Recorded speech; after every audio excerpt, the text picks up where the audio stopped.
Satreskrim Polres Aceh Timur menetapkan 4 orang tersangka terkait kepemilikan senjata api Senpi yang ditemukan di dalam lembaga pemasyarakatan LP kelas IIB ini pada Senin, tanggal 15 Agustus tahun 2022.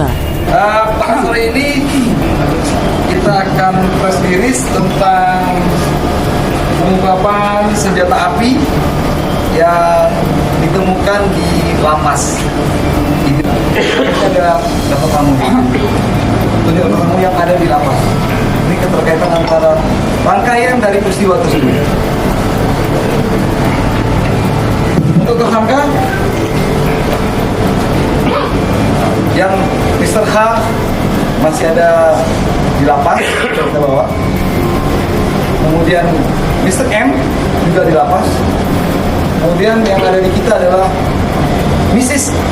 atau Mrs. ya, Mrs. atau saudari I dan saudari M.